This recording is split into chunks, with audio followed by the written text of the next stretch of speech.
ඔබ හිතන්න පින්වත්නි එදා ඒ සුනාමි රළ පහරට පන්සලක තියෙන ධාතු කරඬුවක් ගහගෙන යනවා. මේ ධාතු කරඬුව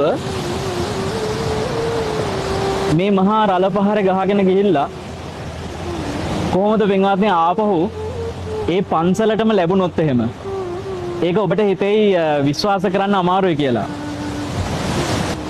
ඇත්තටම කරඬුන් වහන්සේ නමක් මුහුදේ ගහගෙන ගිහිල්ලා දවස් 4කින් පස්සේ ආපහු ඒ පන්සලට වැඩම වෙනවා පින්වත්නි. ඒක හරිම ආශ්චර්යයි. ඒ කරඬුන් වහන්සේ අද ඔබට පෙන්වන්න මම සූදානම් වෙන්නේ. මම මේ වෙලාවේ වැඩම කරලා ඉන්නේ පින්වත්නි. මාතර කතරගම ගාලු පාර අයිනේ තියෙන කොට්ටගොඩ ශ්‍රී සුධර්මාශ්‍රමයේ නායක සන්නාංශ බොහෝ දෙනා ගෞරවයෙන් මොකද මේ කරඬුව කියලා බලන්න බලාපොරොත්තු වෙමින් ඉන්නවා. මේ උත්තම පූජනීය කරඬුව ඔබට පුදුම හිතෙනවා ඇතිනේ කොහොමද මේ මොහොතේ නැවත මේ පන්සල පැත්තට එන්නේ කියලා. නායක හඳුරන්නේ ඇත්තටම කරඬුන් වහන්සේ මට විශ්වාස කරන්න හිතා ගන්න අමාරුයි මේ ජලය කොහොමද පන්සල පැත්තට එන්නේ කියලා. ඇත්තටම ආපු විදිය මොකද්ද නායක හඳුරන්නේ? මේ ලී වටාපතේ රැඳිලා තමයි මේ කරඬුව පාවෙවි පන්සලට ආවේ. මෙන්න මේ පේන වටාපතත් එතකොට නායක හඳුරන්නේ හරි ඓතිහාසික වටාපතක්.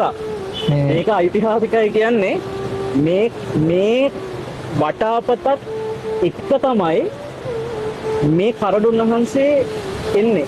මේව පත්තරවල පවා ගියපු කාරණාවක්.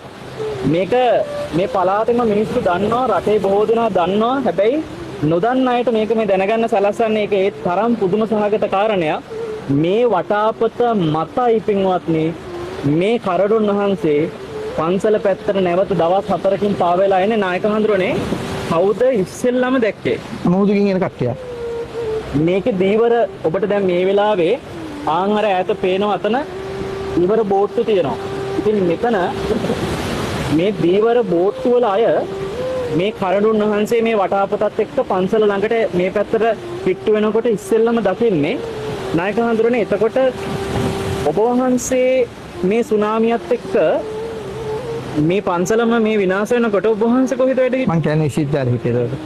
අපේ නායක හඳුරෝ ඉඳලා තියෙන්නේ එදා දවසේ කැලණි විශ්වවිද්‍යාලේ. ඒ නිසා නායක හඳුරෝ බොහොම අපිට මේ වෙලාවේ අපි පින්වන්ත වෙනවා නායක හඳුරෝ අපිත් එක්ක වැඩ ඉන්න එකට. හැබැයි අවාසනාවට මේ විහාරස්ථානයේ එවකට හිටපු අපේ ගෞරවනීය ලොකු ස්වාමීන් වහන්සේගේ නායක හඳුරෝ අපවත් වෙන කහදාමදුර පඤ්ඤාසය ලොකු හඳුරෝ නායක හඳුරෝ සුනාමියට අපවත් වෙනවා. එතකොට සුනාමියට නායක හඳුරුවත් අපවත් වෙලා මේ පන්සල් භූමිය ඇතුළත සිල්ගත් අය 17 දෙනෙක් නැති වෙනවා. පොය දවසේනේ ඔබට මතක ඇති. එදා 17 දෙනෙක් සිල්ගත් අයත් නැති වෙනකොට මේ කරඬුවයි මේ වටාපතයි නායක හඳුරන්නේ මොහොතේ එනවා කියන්නේ එකට. ඒ කියන්නේ මේ දෙක එකට අලවල හරි බැඳලා හරි තිබුණාද? නෑනේ. මේ තුන්වෙනි තට්ටුවේ තිබුණේ කරඬුව, දෙවෙනි තට්ටුවේ තිබුණේ වටාපත. ඒ කියන්නේ බිල්ඩින් එකේ අල්මාරියේ තට්ටු තුනේ තුන්වෙනි තට්ටුවේ තිබුණේ කරඬුව, දෙවෙනි තට්ටුවේ වටාපත. ඒතර මොහොතට ගහන් ගිහිල්ලා දෙවෙනි තට්ටුවේ තියෙන වටාපතේ තමයි මේක රැඳිලා පාවෙලා ඉන්නේ පන්සලට. ඔබට ඇහුණාද? මේ කරඬුව කබඩ් දෙකක තිබුණේ. කබඩ් එකේ තුන්වෙනි තට්ටුවේ තමයි මේ කරඬුව තිබුණේ. මේ වටාපතේ තිබ්බේ කබඩ් එකේ දෙවෙනි තට්ටුවේ. ඒ කියන්නේ මැද තට්ටුවේ. මැද තට්ටුවේ. නායක හඳුරන්නේ කබඩ් එක දැන්කෝ. කබඩ් එක සම්පූර්ණ උඩ කෑල්ල මොහොතට ගියා. යට කෑල්ල පන්සලේ තියෙනවා. කබඩ් එකේ තට්ටු දෙකක් ගියාද? උඩ තට්ටුව ගලවගෙන ගියා. එතකොට මේ කබඩ් එකේ තට්ටු දෙකක වෙනම තිබිච්ච දෙකක් තමයි මේ වටාපත සහ මේ කරඬුව. ඔබ නිකන් හිතන්න මේ මහා ජල පහරට මේව ඔක්කොම කැරකිලා විසි වෙලා ඔබ දැක්ක කෝච්චි පවා පෙරලිලා ඇඹරිලා යන හැටි, රේල් පාරවල් ඇඹරිලා යන හැටි. එතකොට මේ කරඬුවේ විශ්වාස කරන්න මේ වීදුරු ආවරණේ පවා නායක හඳුරන්නේ තිබිච්ච මේ විදිහටම නිරුපද්‍රිතව කිසි දෙයක් නොවි පරිස්සම් වෙනවා. එතකොට නායක හඳුරෝ මට කිව්වා අදටත් දැන් අවුරුදු 20 අදටත් නායක හඳුරෝ මේ කරඬුව විවෘත කරලා නැහැ. මං හරිනේ නේද ඔව්. කරන්නේ. මේක ඇතුලේ තියෙන සඳුන් කරඬුවක්. මේක ඇතුලේ තියෙන මේ සඳුන් කරඬුව ඒ වගේම මේ වීදුරු ආවරණය මේ සියල්ලම මේ විදිහට මට පුදුමේ හරියටම ගානට මෙන්න මේ ස්පොන්ජ් එකත් එක්ක අපිට මේ වෙලාවේ මේ දෙක ඔබට පේනවා මේ වෙන් වෙනවා මේ විදිහට මේ වටාපතක ඒ කියන්නේ කබඩ් එකේ දෙවෙනි තට්ටුවේ තිබුණ වටාපත මත තුන්වෙනි තට්ටුවේ තිබුණ කරඬුව මේ සාගරයේදී කොහොමද හරියටම වටාපත මතට කරඬුව වැඳිලා දවස් 4කින් පස්සේ පන්සල පැත්තට එන්නේ. ඔබ නිකන් හිතලා බලන්න ආශ්චර්යයි. දැන් ඔබට හිතෙනවද මේ වටාපත මේ වෙනකොට නායක හඳුරන්නේ දැන් අවුරුදු 20 සුනාමියට ගිහිල්ලා අවුරුදු 20ක් නේ. මේක 93 හම්බුනේ. සුනාමියට යන්න කලින් නායක හඳුර මට කිව්වා අවුරුදු 11ක් පන්සලේ තිබුණා කියලා. ඒ කියන්නේ දැන් අවුරුදු 31ක් වෙනවා. 31ක් වෙනවා වටාපත පන්සලට ලැබිලා අවුරුදු 31ක් පරණ වටාපත.